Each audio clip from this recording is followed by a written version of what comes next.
Hey y'all, welcome to Crochet and Conspiracy Talk. I'm your host, Sadie, and today's project will be a granny square blanket. If you're curious about the materials used in today's project, you can find that information in the description below. And all of the projects that I finish on my show will be available for purchase on my Etsy shop. Now, for today's episode, we're going to be talking about the disappearance of D.B. Cooper. And y'all, it's a mystery. So go ahead, grab your projects, get cozy, and let's untangle this together.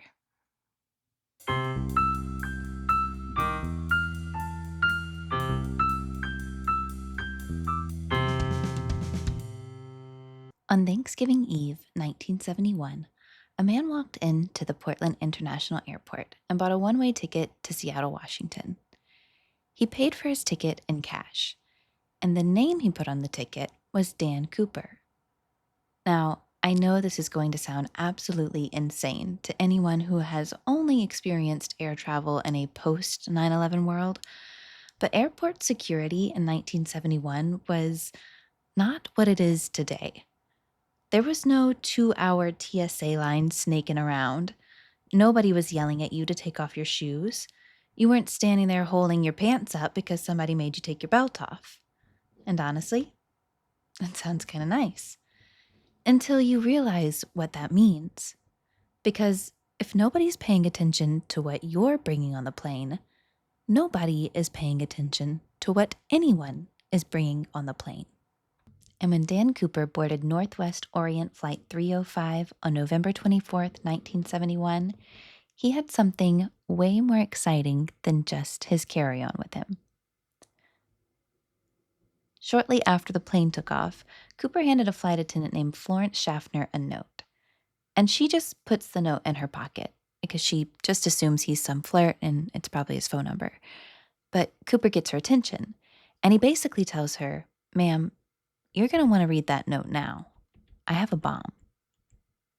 And Florence is like, "Excuse me?" So she sits down beside him, and Cooper opens his suitcase just enough for her to see what's inside.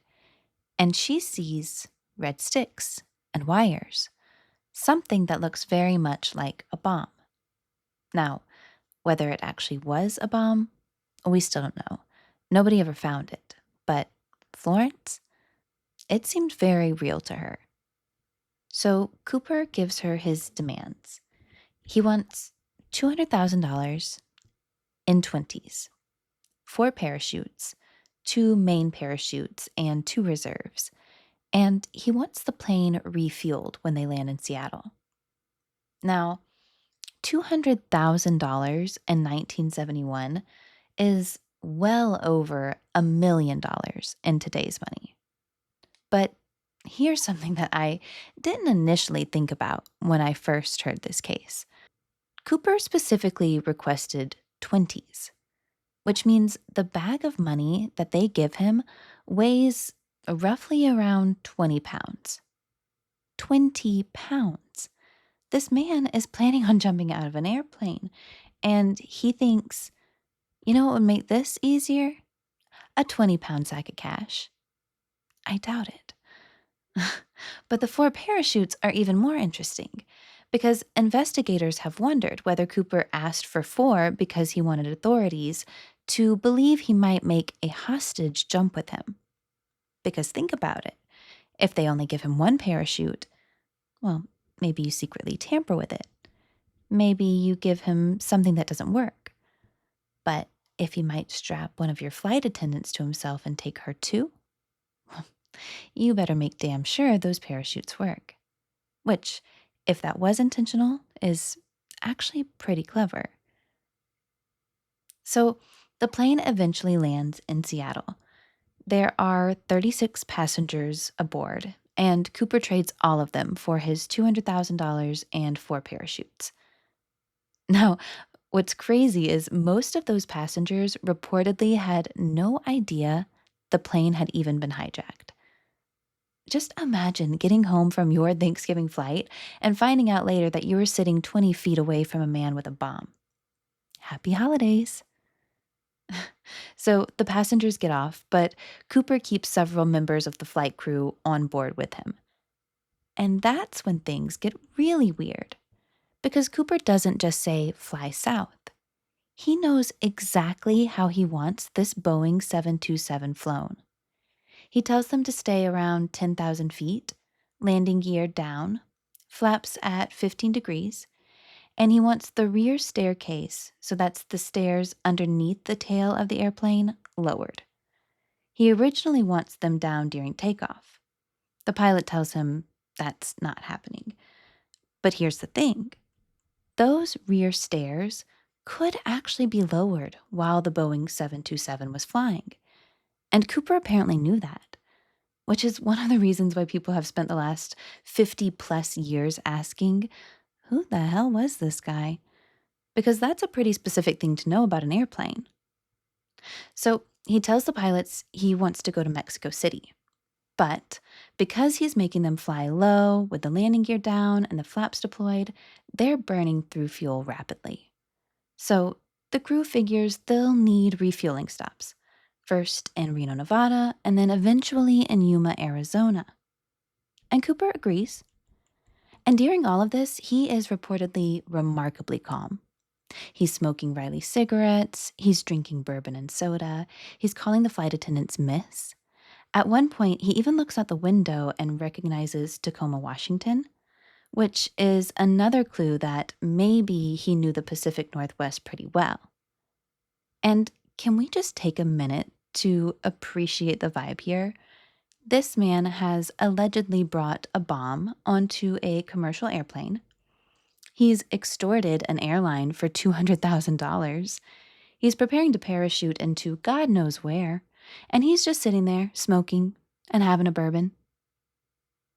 So eventually, Cooper tells the remaining flight attendant to go into the cockpit, and he stays in the back of the plane alone. Now, keep in mind, it's nighttime. The weather is terrible. It's cold, it's raining, there's sleet, there's wind, and they're flying at around 10,000 feet. And then the crew notices something. The airplane suddenly oscillates. So basically, they feel a change in the aircraft that's consistent with a large amount of weight going to those rear stairs and then suddenly leaving it. They try to contact Cooper. No answer. They eventually land in Reno, and the rear stairs are still hanging down.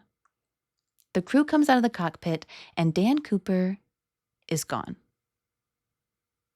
But they never actually watched him jump.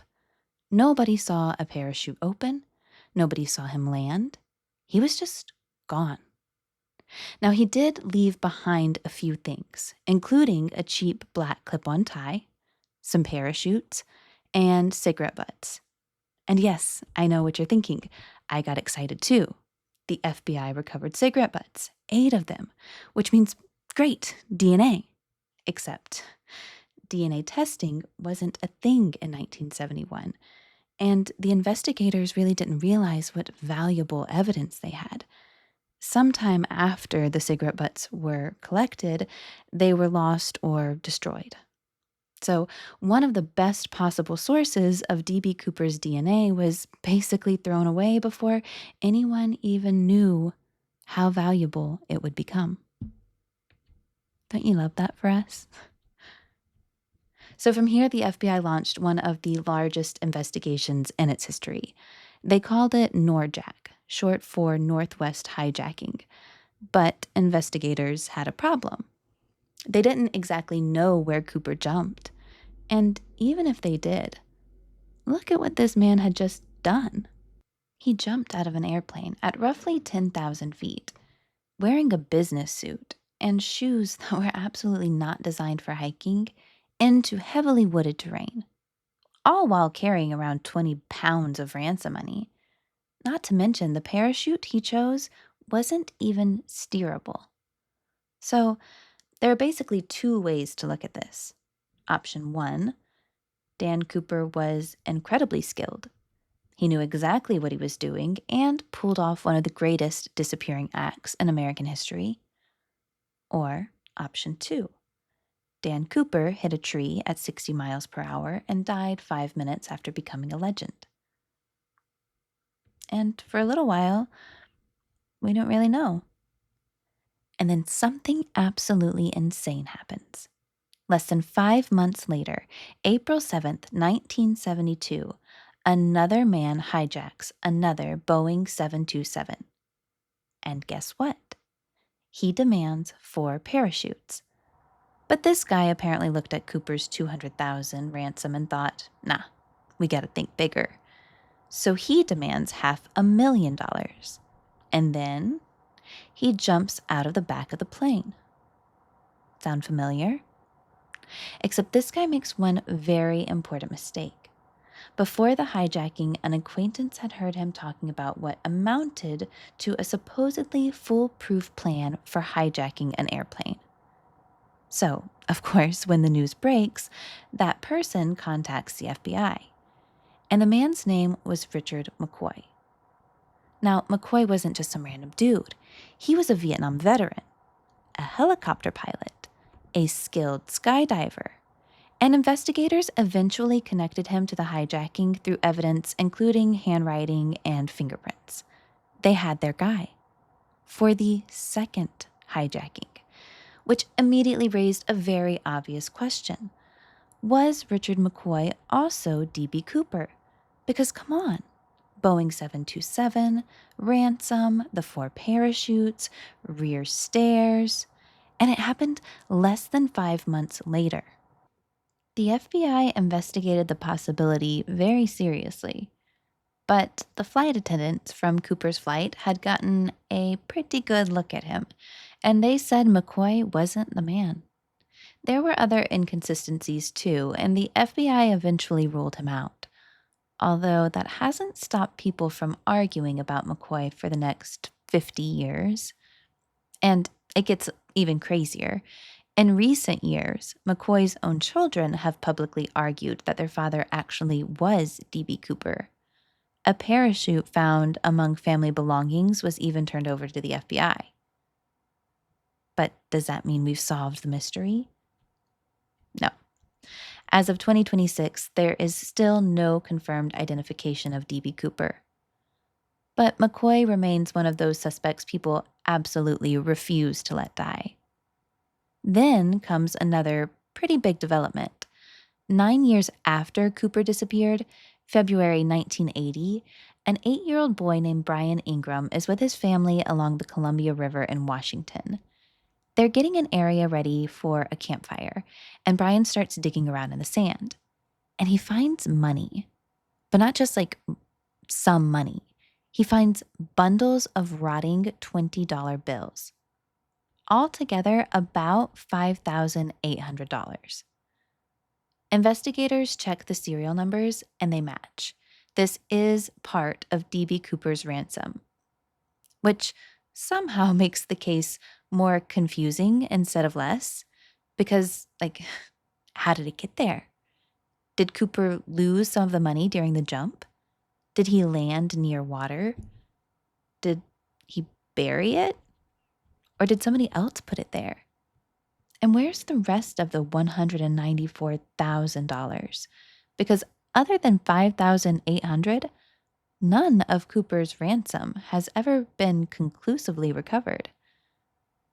So let's take a step back. We have no body, no parachute confirmed as his, no stash of money hidden under someone's floorboards, nothing. And that is where we have basically been stuck ever since. The FBI actively investigated the case for decades. In 2016, they finally stopped dedicating investigative resources to it, although they've said they'll still look at credible physical evidence if something important turns up. And believe me, people are still investigating this man. New FBI documents have continued being released. Researchers are studying microscopic particles from the tie he left behind. People are comparing suspects. Families are turning in old parachutes. There are entire conventions filled with people arguing about this guy. And technically, we aren't even calling him by the right name. because he didn't call himself DB Cooper. He called himself Dan Cooper. The DB part came from reporting surrounding the investigation, but the newspaper ran with it, and DB Cooper became a legend, which I think is part of why this case just won't die. Because yes, he committed a serious crime. He threatened an airplane full of people with a bomb. But culturally, he eventually became this weird anti-establishment folk hero, the mysterious businessman who took $200,000 from an airline, drank a bourbon, opened the back of an airplane, and basically said, "Fuck you, fuck you, fuck you, you're cool, and fuck you, I'm out." There used to even be a huge annual DB Cooper celebration in Ariel, Washington, where people would gather and celebrate the mystery. Today, there are still Cooper conventions, investigators, and some seriously dedicated DB Cooper fans. More than 50 years later, and we still don't know. Who was Dan Cooper? Was he an experienced parachutist? Did he have military experience? Did he work for Boeing? Or was he Richard McCoy? Or was he somebody investigators never seriously considered? And then the biggest question of all, did he survive? Because if he didn't, somewhere in the wilderness of the Pacific Northwest could still be the remains of a man who jumped out of an airplane carrying almost $200,000. But if he did survive, he pulled it off. He disappeared. And assuming he was somewhere around 40 years old in 1971, he'd probably be in his 90s today if he's still alive. So maybe DB Cooper isn't sitting on a tropical beach sipping a pina colada today, but maybe he did. Maybe he got 20, 30, 40 years of knowing that the FBI, the media, and half the country were looking for a man who had simply vanished into the night. Or maybe his parachute got tangled in a pine tree immediately, and his entire 55-year mystery lasted approximately 30 seconds from his perspective. Honestly, both feel possible. So tell me what you think. Did DB Cooper survive the jump? And if he did, who was he? Let me know what you think in the comments below. And until next time, stay cozy.